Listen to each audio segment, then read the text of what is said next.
प्रिय छात्रों, आज हम पढ़ेंगे एनसीईआरटी गणित कक्षा 10 अध्याय नंबर 11 प्रश्नावली 11.2 सवाल नंबर 6। माना एबीसी एक समकोण त्रिभुज है। सबसे पहले हमें एबीसी का एक समकोण त्रिभुज बनाना है जिसमें AB बराबर 6 सेंटीमीटर, BC बराबर 8 सेंटीमीटर तथा कोण B 90 अंश है। B से AC पर BD लंब है। बिंदुओं BCD से होकर जाने वाला एक वृत्त खींचा गया है जो A से इस वृत्त पर स्पर्श रेखा की रचना कीजिए। यानी वृत्त खींचने के बाद बिंदु A से खींचे गए वृत्त पर स्पर्श रेखा की रचना करनी है। चलिए शुरू करते हैं हम सवाल। सबसे पहले हमने 8 सेंटीमीटर का एक रेखाखंड खींचा। 8 सेंटीमीटर का एक रेखाखंड खींचा तो ये 8 सेंटीमीटर का रेखाखंड खींच लिया हमने और इस रेखाखंड को नाम दे दिया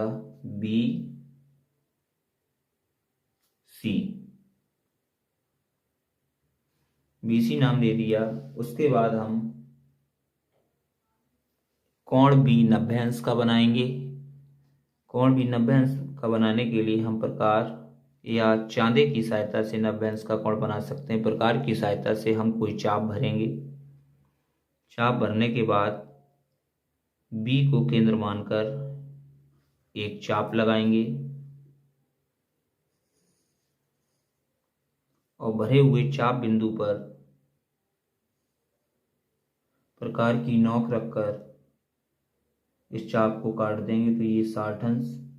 फिर इसे पुनः काटेंगे तो ये 120 अंश। इसको प्रकार के भरे हुए चाप को और बढ़ा लेते हैं थोड़ा,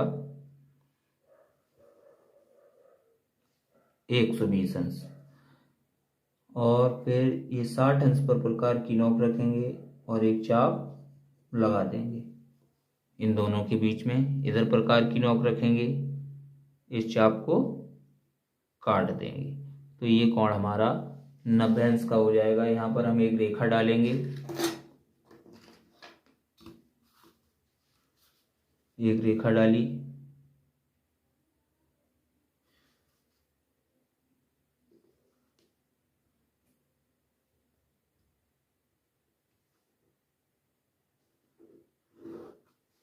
रेखा डालने के बाद 6 सेंटीमीटर पर एक चाप लगाई।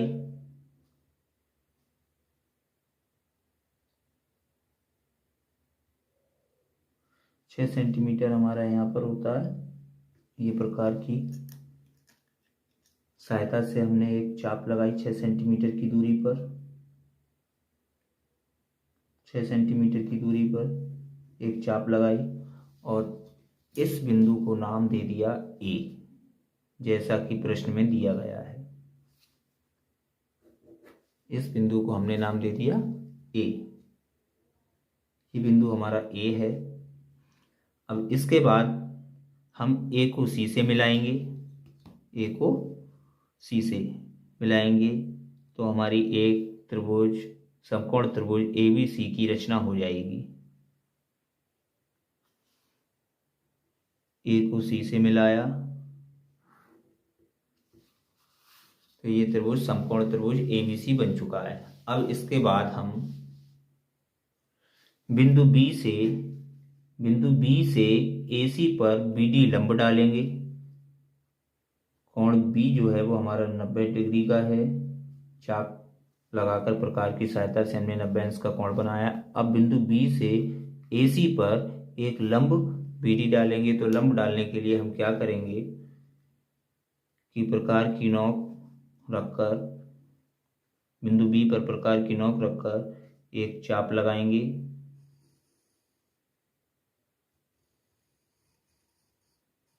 और इस लगे हुए चाप को हम लंब समद्विभाजक कर देंगे, यानी कि 2 बराबर भागों में बांट देंगे। तो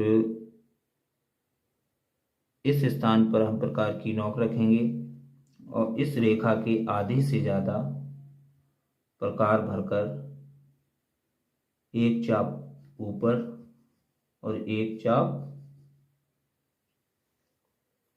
नीचे। इसी तरह प्रकार की नोक यहाँ पर रखेंगे और एक चाप ऊपर इस चाप को काटेंगे और नीचे काटेंगे। नहीं भी काटें तो भी कोई बात नहीं है, एक ही तरफ आप चाप लगा सकते हैं, ऊपर ऊपर काटेंगे तो और इस कटे हुए स्थान को, कटे हुए बिंदु को बिंदु बी से मिला देंगे। बिंदु बी से मिला देंगे। जब बिंदु बी से मिलाएंगे तो ये बिंदु है डी, इस बिंदु को नाम देंगे डी, जैसा कि प्रश्न में दिया गया है। बी से एसी पर बीडी लंब है, यानी बीडी एक लंब डाला, रेखा एसी पर लंब डाला और ये जो लंब है एसी पर जो चाप लगाया था उसके माध्यम से डाला है। अब ये हमारा त्रिभुज बी सी डी बन चुका है। ये बी सी डी त्रिभुज बन चुका है।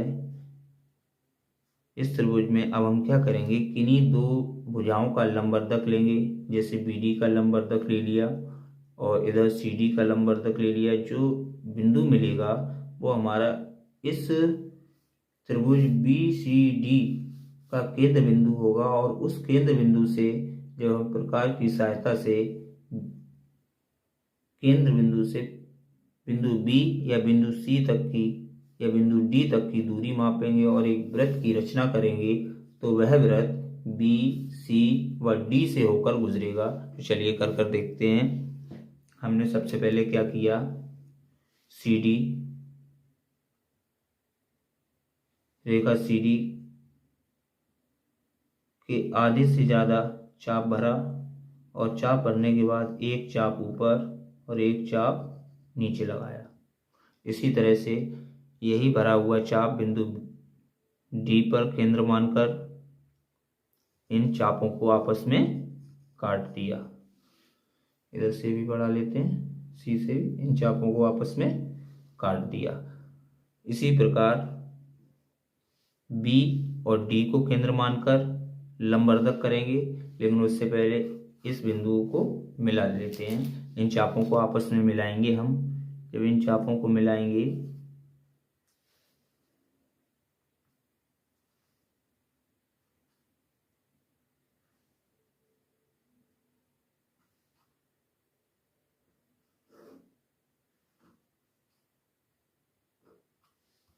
ये चाप मिला लिए। इसी तरह बी डी का लंबवर्धक करेंगे, आधे से ज्यादा बी डी के आधे से ज्यादा प्रकार खोलेंगे और प्रकार की नोक बिंदु डी को केंद्र मानकर एक चाप ऊपर और एक चाप नीचे लगाएंगे। इसी तरह प्रकार की नोक को बिंदु बी पर रखने के बाद इन चापों को आपस में काट देंगे। ये चाप काट दिया और ये चाप काट दिया।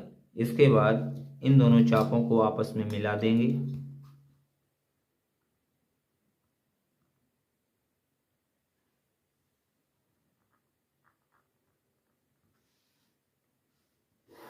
इन दोनों चापों को जब हमने आपस में मिलाया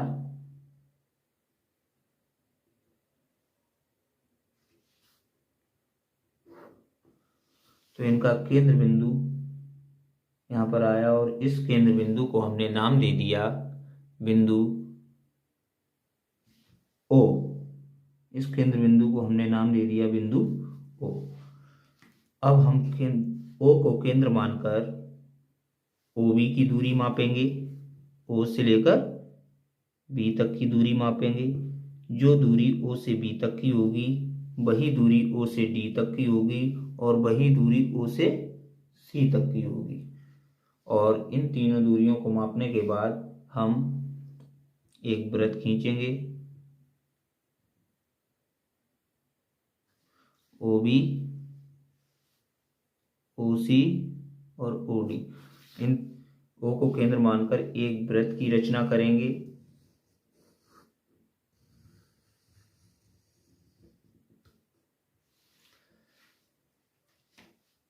वृत्त की रचना करने के बाद हम देखते हैं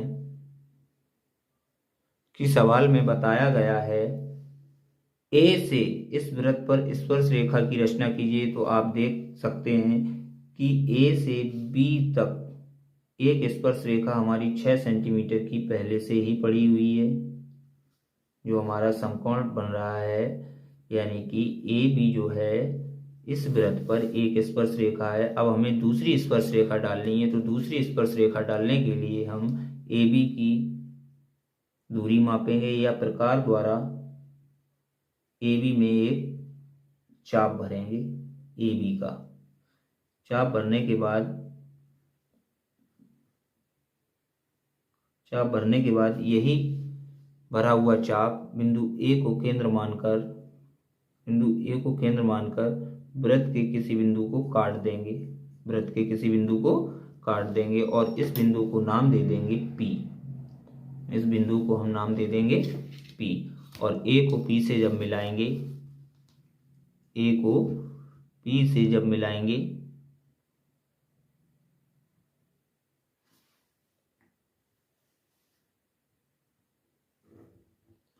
तो ये हमारे वृत्त की दूसरी स्पर्श रेखा हो जाएगी। तो इस तरह ये चित्र की रचना कंप्लीट होती है और इसमें 2 स्पर्श रेखाएं AB तथा AP हैं। अब हम देखेंगे रचना के चरण। रचना के चरण में आप देखेंगे कि सर्वप्रथम हमने एक रेखाखंड BC बराबर 8 सेंटीमीटर लिया। यानी जो हमने रेखाखंड BC खींचा था, इस रेखा की लंबाई 8 सेंटीमीटर है। इसके बाद नंबर 2, कोण ABC बराबर 90 अंश की रचना की।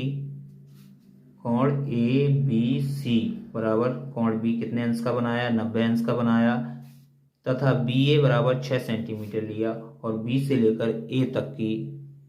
से लेकर बिंदु A तक की दूरी 6 सेंटीमीटर है। नंबर 3, AC को मिलाया। हमने क्या किया? A से C को मिला दिया।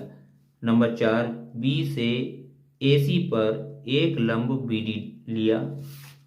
B से रेखा AC है, इस रेखा AC पर एक लंब BD डाला। हमने बिंदु B को केंद्र मानकर एक चाप लगाया। चाप लगाने के बाद चाप के दोनों बिंदुओं से एक अन्य चाप लगाया और इस चाप बिंदु से रेखा B को मिला दिया, जो AC के बिंदु D पर जाकर मिलती है। तो ये हो गया एक लंब डाला AC पर। नंबर 5, PD तथा DC के लंबवर्धक किए, जो बिंदु O पर प्रतिच्छेद करते हैं। हमने क्या किया? रेखा CD और रेखा BD इन दोनों का लंबवर्धक किया। एक चाप यहाँ पर लगाया और एक चाप यहाँ पर। इसी तरह BD का लंबवर्धक किया, एक चाप इधर लगाया और एक चाप इधर। जब इन दोनों रेखाओं को डाला तो ये दोनों रेखाएं बिंदु O पर प्रतिच्छेद करती हैं और इसी बिंदु O को केंद्र मानकर हमने एक वृत्त की रचना की। बिंदु O पर प्रतिच्छेद करते हैं।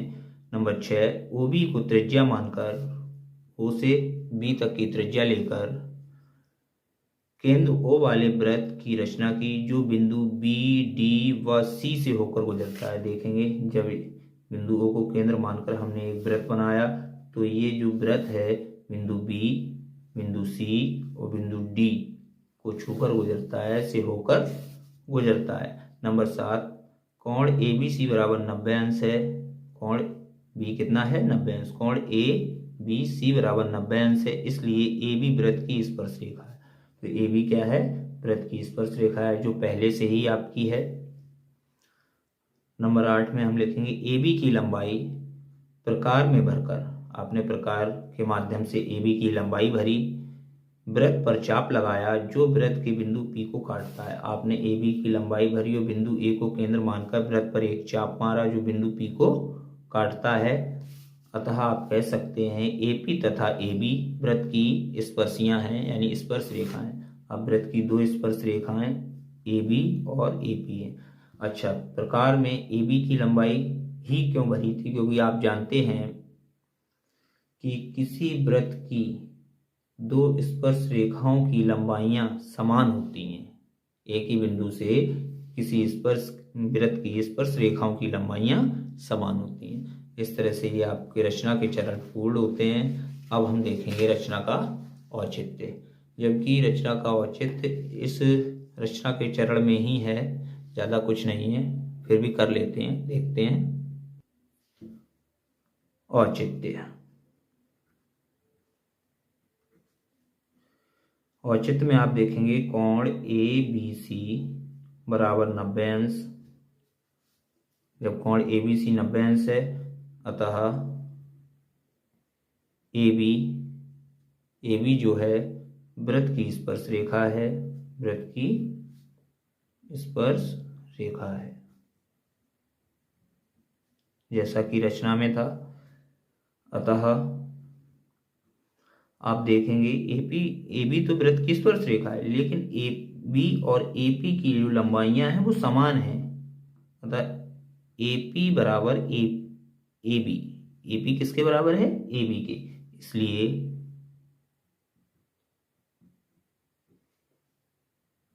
ए पी भी बिंदु